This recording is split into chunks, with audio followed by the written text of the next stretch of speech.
Hi, my name's Alan Sands, and I'm standing outside the Museum of Anthropology here at the University of British Columbia.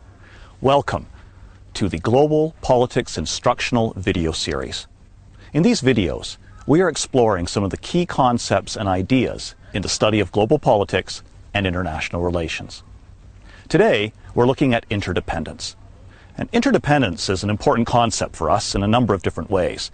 First of all, it's a key component of political liberalism, one of the main theories of international relations.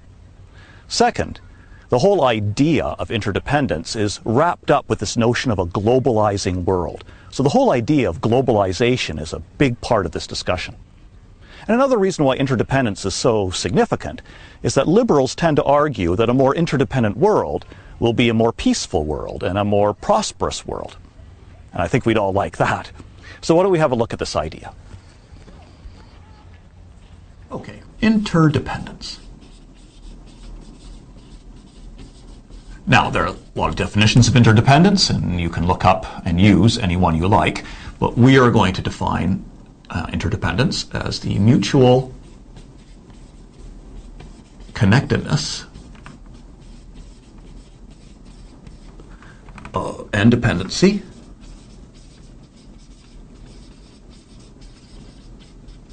of states and non-state actors.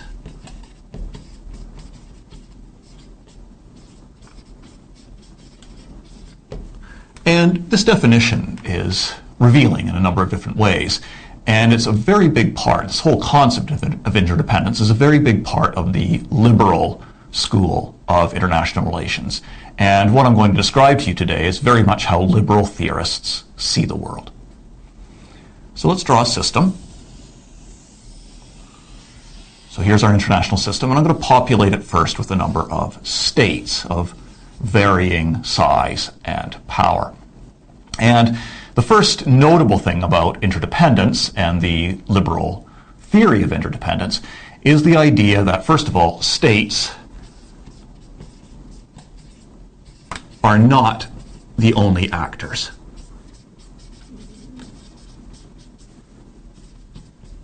And that's significant because the idea is that there are a number of different types of actors that are important in global politics, not just the state. So, for example, they argue that multinational corporations are very important and need to be represented in our view of the international system. So I'll just go draw a number of multinational corporations for us here, and I will represent multinational corporations with a square box. Another actor of importance are non-governmental organizations, or NGOs. And these are not-for-profits, professional associations, and so on, that also have very important roles in global politics. Amnesty International, for example, or Greenpeace come to mind. And I'll represent NGOs with a triangle. So we also have NGOs as actors in the international system. And then lastly, there are a whole series of international institutions in global politics. The European Union, the United Nations, the International Coffee Association, and a whole variety of them. And I'll represent those with a star. So here are some of our institutions of various kinds. And so you have a system that's populated with more than just states. You have states and non-state actors being important in the system. And the whole idea, then, is that all of these actors are interconnected in some way. And they're interconnected through a variety of channels. Trade, financial flows,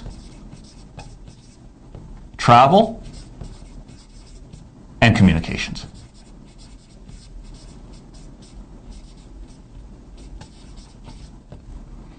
And taken together, all of these means or ways in which actors are interconnected in the international system, trade, finance, travel, and communications, mean that the international system is characterized by a web of interconnected relationships, all of these actors are connected to each other in this complex, ever-shifting, ever-growing international network of states and non-state actors, with trade flows, financial flows, people traveling by planes and boats and automobiles, and of course, modern communications technology, all of them linking all of these actors and all of these states together.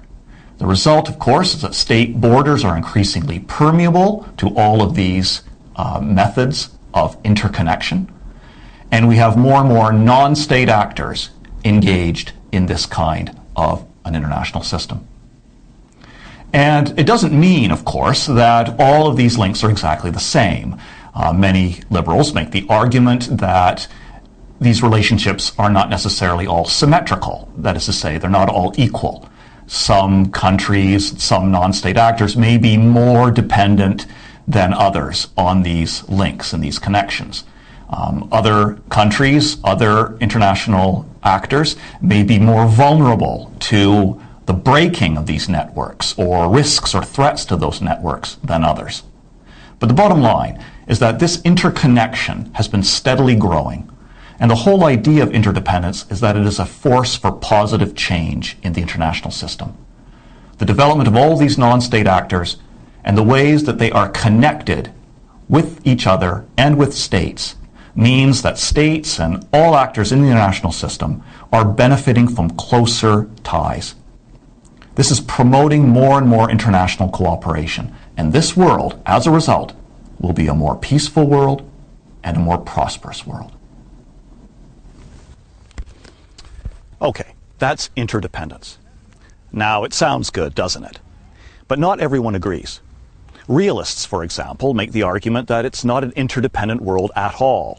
It's a world of sovereign states living in an international anarchy, and therefore they're all distrustful of one another and cooperation is very difficult.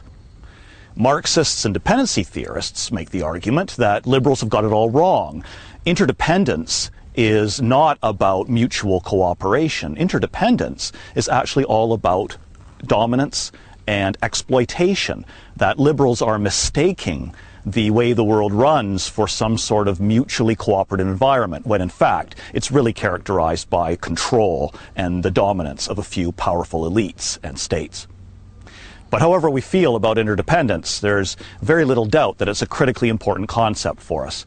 And the whole idea that we are in a globalizing world is in large part built on the idea of interdependence. I hope you enjoy this video. Join me again next time.